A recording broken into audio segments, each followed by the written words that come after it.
et le Pastef moo tax ñu gën a accentuer wu ci loolu et il y avait d'autres problèmes à parler fii nga xamante ne moo di réew Sénégal.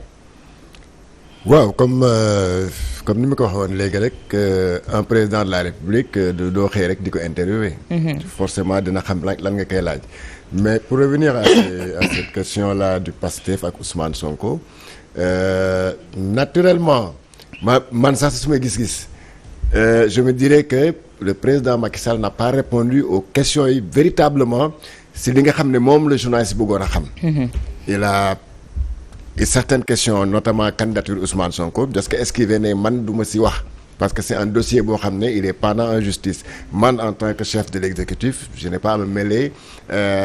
d'une décision boo xam ne beneen pouvoir moo ko yor mooy le pouvoir judiciaire. Ok, donc il l'a tout de suite évacué. C'est là où il s'est apaisanti un peu wala daal di joxe explication c'est plutôt relatif à la dissolution du PASTEF te même là encore que à mon avis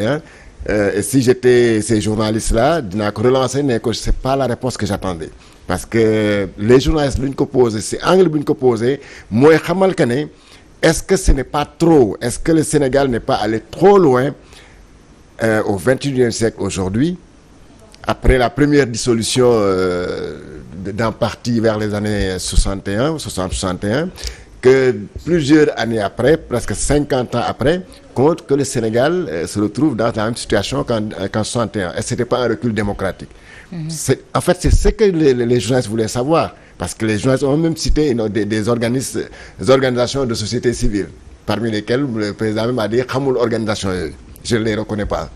j'entends pour la première fois sax seen tur la wax donc c'était pour effectivement s'appesantir sur ce recul démocratique malheureusement pour moom gis nga nu mu ko tontoo defe ne un parti politique dafa am ay responsabilités donc bu ñu gisee parti boo xam ne dafa jóg pour nasaxal démocratie pour faire tomber le pouvoir pour foqati nguur gi prendre le pouvoir par des voies autres que les urnes kooku mënuñu ko bàyyi muy continuer dañ koy dissoudre. Et c'est pour la première fois également on entend parler d'islamistes. Ouais, on se limitait aux forces occultes, voilà, mais parce que, terroristes entre autres, mais cette fois-ci parce que il y a tout le mot simplement, islamiste qui a été sorti. Parce que voilà, parce que c'est pour juste justifier cet acte de dissolution, cette décision de dissolution de Pastef qu'il a évoqué. Ces forces occultes yooyu c'est pas la première fois aussi que ñu koy dégg Sénégal c'est sorti de la bouche de certaines autorités fii au Sénégal qui ont parlé de forces occultes de commandos de terroristes etc. Mais islamiste ce n'est pas islamiste, c'est la première fois. Oui. Et là également c'est pour lui une manière de dire que si on parle de trucs de forces islamistes ou quelque chose comme ça salafistes c'est pas seulement parce que dañu nekk au Sénégal ils peuvent venir d'un peu partout ils peuvent venir d'un pays de la sous-région et même de l'Europe. Donc il faudrait pas circonscrire ce qui s'est passé au Sénégal ces dernières années à des acteurs qui sont logés au Sénégal qui sont exclusivement logés au Sénégal appartenant exclusivement à un parti qui s'appelle PASTEF que voilà. Il faut élargir l'éventail pour mieux se donner du crédit parce qu'effectivement cette histoire de dissolution de PASTEF, les explications ne sont pas seulement à chercher dans le cadre des seuls militants du PASTEF. C'est ce que Macky Sall veut faire comprendre. Et que ça pourrait aider par exemple à se donner des explications à ceux-là qui ne sont pas sénégalais, c'est-à-dire aux étrangers qui vivent parmi nous mais qui sont aussi à l'étranger pour leur dire attention, nous avons pris une décision qui est salutaire parce que ce qui menace le Sénégal a menacé ou a détruit certains États ou je sais pas ou certaines démocraties dans la sous-région. D'accord. Et que donc cela en évoquant ces islamistes-là nga xam ne c'est vraiment les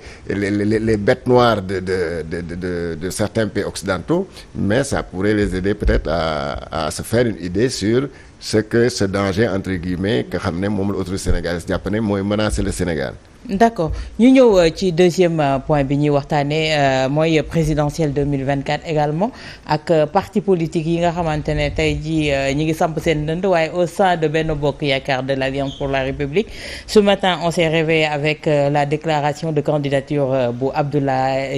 Mohamed Abdoulaye Boun Dionne tey jii da ngeen ne tànn ngeen kii di Amadou Ba vous aviez donné carte blanche au président Macky Sall mais est-ce que ça en valait la peine. waaw may ma rek ma def ak Pape ñaari précision du yàgg ci manifestation yi ak li ñuy wax force de l'ordre force occulte nangam bu ñu fàttee quand même ci mois de juin bi am na lu fi xew pour la première fois ñu gis ko ci Sénégal gis nañu ay nit ñu encagoulé wu di tirer ci banques yi ak force de l'ordre yi gis nañ ko fii bërki dem fii à Yaraax ñaari xale ñu ngi leen di jaale cocktail molotov sànni ci biir car non attention. mais déggatuñ ci dara fii tout à côté de nos frontières le Mali àggoon na à une situation boo xam ne les gens avaient dit que les djihadistes étaient à nos frontières. Bara et puis